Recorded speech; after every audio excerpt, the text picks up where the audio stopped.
সবাইকে সালাম এবং শুভেচ্ছা। আমি ডক্টর জাকিয়া মাহফুজা জাকারিয়া, আপনাদের ত্বক বিশেষজ্ঞ। আজকে আমাদের আলোচ্য বিষয় আপনাদের খুবই পরিচিত একটি বহুল প্রচলিত একটি রোগ, যেটি আমরা ব্রণ বলে জানি। এটাতে অনেকে আক্রান্ত হয়ে থাকেন এবং মুক্তির উপায় না পেয়ে অবশেষে জেরবার হয়ে যান এবং ভাবেন হয়তো মুক্তি এটা থেকে কখনো মিলবে না। কিন্তু আসলে এই কথাটি ঠিক নয়। এটা থেকে, ব্রণ থেকে চিরমুক্তির উপায় অবশ্যই আছে। সেটা কিভাবে, সেটাই আপনাদেরকে আজকে বলছি। আমরা জানি যে এটা বংশানুক্রমিকভাবে আসে। যাদের ব্রণের প্রবণতা থাকে তাদের দেখা যায় যে পূর্বপুরুষদের মধ্যে বাবা বা মায়ের তরফ থেকে কারোর মধ্যে ব্রণ ছিল বা আছে এখনও, তার কাছ থেকে তারা পেয়ে থাকেন। তবে আগে যেটা মনে করা হতো যে এটা খুব টিনেজের সমস্যা, মানে 13 থেকে শুরু করে 19-20 বছরের মধ্যে এটা হয়ে থাকে, এরপর আর হয় না। এই ধারণাটা কিন্তু ভুল। কারণ আমরা এখন দেখি অনেক রোগী 50%-এরও বেশি হয়তো টিন এজের পরেই এই ব্রণে আক্রান্ত হয়ে থাকেন। আচ্ছা, তা এখন এটার প্রতিকার সম্পর্কে বলবো, কিভাবে আমরা এই ব্রণ থেকে একটা স্থায়ী বা দীর্ঘস্থায়ী নিরাময় পেতে পারি। চিকিৎসকরা প্রেসক্রিপশন করেন, প্রেসক্রিপশনে সব কিছু কিন্তু উল্লেখ করা থাকে না বা যায়ও না। প্রেসক্রিপশনের বাইরেও অনেক কিছু কথা থাকে যেগুলো রোগীদের জানতে হয়, বুঝতে হয়, এবং সেগুলো না বুঝলে ব্রণ থেকে দীর্ঘস্থায়ীভাবে বা স্থায়ীভাবে মুক্তি পাওয়া সম্ভব নয়। সেটি প্রথমে হচ্ছে যে মুখ পরিষ্কার রাখা। সাধারণত মুখেই ব্রণ বেশি হয়, যদিও মুখ ছাড়া ঘাড়, গলা, বুক, পিঠ, হাতেও ব্রণ হতে পারে, কিন্তু তারপর আমরা মুখ নিয়েই প্রথমে আলোচনা করছি। মুখে যাদের মুখটা তৈলাক্ত তাদের মুখেই ব্রণ হয়ে থাকে এবং মুখটা এই তৈলাক্ত ভাব দূর করার জন্য মুখকে বারে বারে ধুতে হবে। এবং এই ধোয়ার জন্য তার জন্য কি প্রয়োজন, সাবান কি রকম ফেস ওয়াশ প্রয়োজন হবে, সেটি চিকিৎসকই কিন্তু নির্দেশ করে দেবেন। আগে আমরা যখন প্রথমে প্রাথমিকভাবে চিকিৎসা যখন আরম্ভ করেছি প্র্যাকটিস, তখন দেখতাম যে ব্রণের চিকিৎসা বা যে কোনো চিকিৎসাই খুব সংক্ষিপ্ত কিছু ওষুধপত্রের মাধ্যমে প্রেসক্রিপশন করে বুঝিয়ে দেওয়া হতো।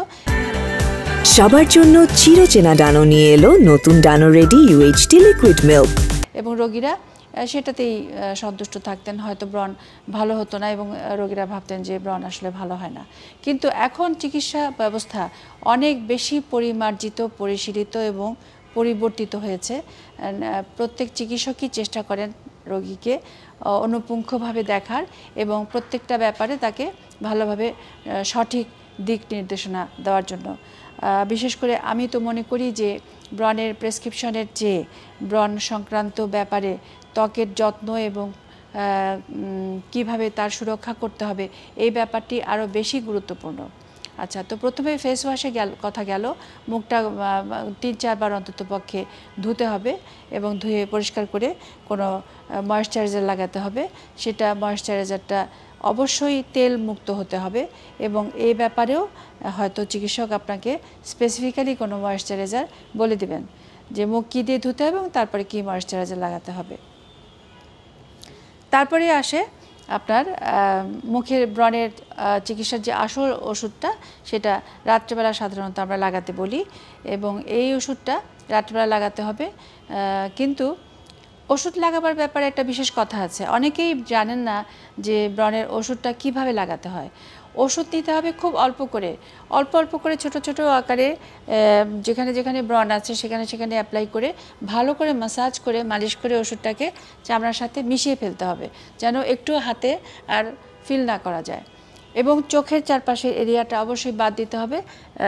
সম্ভবত অনেক সময় ঠোঁটের চারপাশে ছোট একটা এরিয়া বাদ দেওয়াটা প্রয়োজন পড়তে পারে। কিন্তু অনেকেই কি করেন, ব্রণ থেকে দ্রুত মুক্তির আশায় অনেক বেশি করে ওষুধ নিয়ে লাগিয়ে এভাবে বেশি করে লাগিয়ে রাখেন, মালিশ করেন না, ভাবেন যে এতেই বোধহয় বেশি উপকার হবে। কিন্তু তাতে হিতে বিপরীত ঘটে।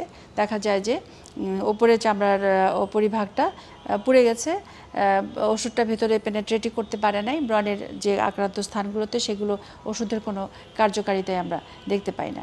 এটা খুব ইম্পর্টেন্ট কথা।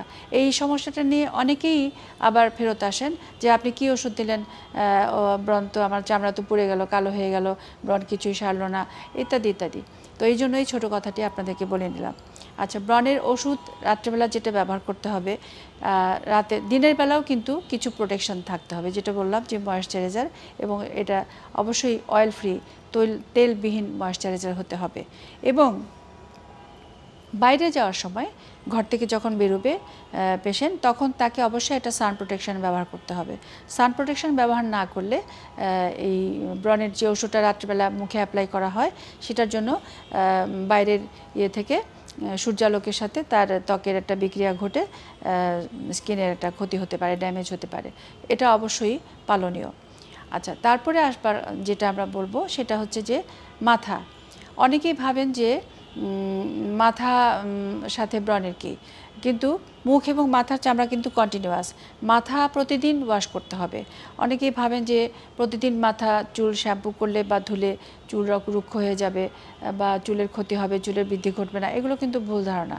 মাথা প্রতিদিন, যাদের মুখ ব্রণে আক্রান্ত তাদেরকে অবশ্যই প্রতিদিন মাথা শ্যাম্পু করতে হবে, এবং তাতে যদি চুল রুক্ষ হয়ে যায় তাহলে চুলে আলগা কন্ডিশনার বা হেয়ার সিরাম চুলের নিচের পার্টে, উপরের মাথার স্ক্যাল্পের কাছাকাছি না, সেটা অ্যাপ্লাই করতে হবে। তাহলে চুলগুলো শুষ্ক হবে না, রুক্ষ হবে না, জট বাঁধবে না, সুন্দর থাকবে, এবং মাথা এবং মুখ পরিষ্কার থাকবে, এবং মাথা থেকে মুখে জীবাণু সংক্রমণ ঘটবে না। তারপরে আসে সেটা হলো যে ফলো আপ।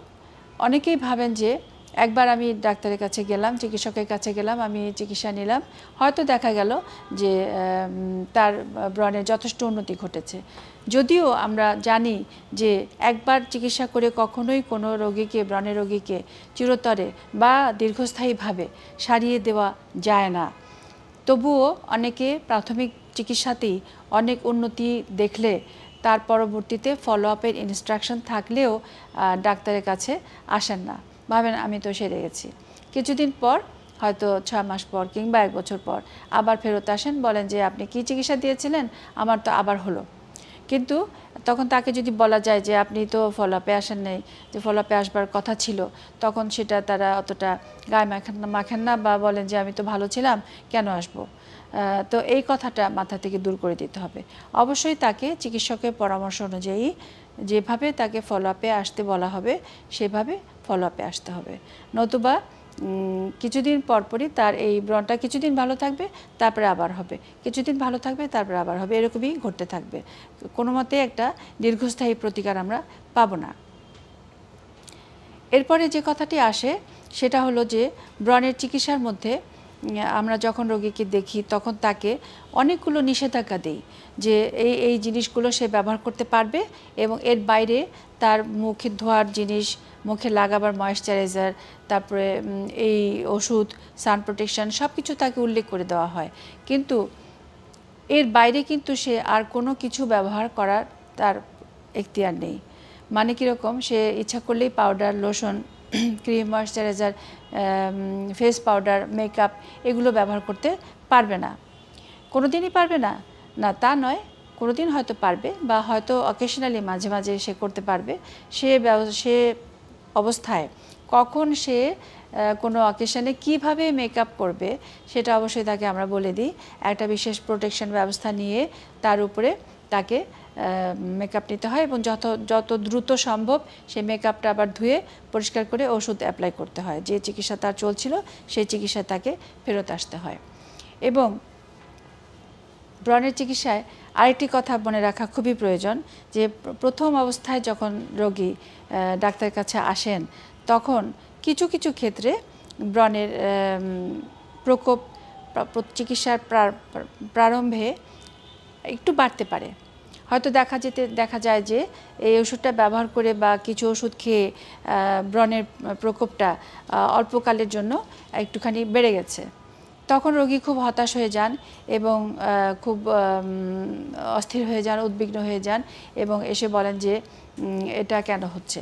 তো এটাও কিন্তু অনেক ক্ষেত্রে স্বাভাবিক। কিছু কিছু ওষুধ আছে যেগুলো অনেক ভালো কাজ করে আলটিমেটলি, কিন্তু প্রাথমিক অবস্থায় এটা খাওয়ার পর বা ব্যবহারের পর কিছু নতুন ব্রণ ইরাপশন হতে পারে, সেটা চামড়ার ভেতর থেকে উঠে আসতে পারে, কিন্তু সেটা কিছুদিন অপেক্ষা করলেই চিকিৎসার পর সেটা ধীরে ধীরে নিরাময় হয়ে যায় এবং পরবর্তীতে রোগী অবশ্যই একটা ভালো সুফল পেয়ে থাকেন। তো ব্রণের চিকিৎসা শুধু যে আমরা করে ক্ষান্ত দিই তা কিন্তু না। ব্রণের যেটা একটা প্রধান সমস্যা সেটা হচ্ছে ব্রণের দাগ। তো ব্রণের দাগের চিকিৎসা কিন্তু খুবই সহজ। ব্রণ যদি আমরা নিরাময় করতে পারি তাহলে ব্রণের দাগ নিরাময় করা আমাদের জন্য মোটেও কঠিন কিছু নয়। ব্রণের দাগ যাওয়ার খুব ভালো চিকিৎসা আছে, সেগুলো আমরা অচিরেই কিছু চিকিৎসার মাধ্যমে, সেটা হতে পারে লেজার, সেটা হতে পারে অন্য কোনো প্রসিডিওর, তার মাধ্যমে ব্রণের দাগ আমরা সহজেই বিলুপ্ত করে দিতে পারি। ব্রণের দাগের ক্ষেত্রে কিছু কিছু ক্ষেত্রে আমরা দেখতে পাই যে ব্রণ শুধু কালো দাগ তৈরি করে না, কিছু কিছু গর্তও তৈরি করে থাকে। যাদের অনেক পুরনো ব্রণ থাকে, চিকিৎসার জন্য আসেন, সেই ক্ষেত্রে ব্রণের গর্তের দাগ কিন্তু আমরা ওষুধ দিয়ে মেলাতে পারি না। সেক্ষেত্রে আমাদেরকে CO2 ফ্র্যাকশনাল লেজারের মাধ্যমে ব্রণের দাগটা থেকে মুক্ত করতে হয় রোগীকে। আর আরেকটা খুব ইম্পর্টেন্ট বিষয় যেটা এতক্ষণ বলা হয়নি, আপনাদেরকে বলছি যে ব্রণের রোগীরা কিন্তু যথেচ্ছ খাবার দাবার খেতে পারেন না। তাদের ডেফিনেটলি খাবারের কিছু থাকে, রেস্ট্রিকশন থাকে। যেমন তারা তেলে ভাজা জিনিস, কোল্ড ড্রিঙ্কস, চকলেট, চিপস, চানাচুর, জুস ইত্যাদি জাঙ্ক ফুড, এগুলো খাওয়া থেকে তাদেরকে অবশ্যই বিরত থাকতে হবে এবং প্রচুর পরিমাণে সবজি, ফলমূল এবং পানি খেতে হবে। ন্যাচারাল ফুড যেগুলো, সেগুলো খেতে হবে। এই আজকের ব্রণের চিকিৎসা সম্পর্কে আপনাদেরকে বললাম। আপনারা অনেক ভালো থাকুন। শুভেচ্ছা।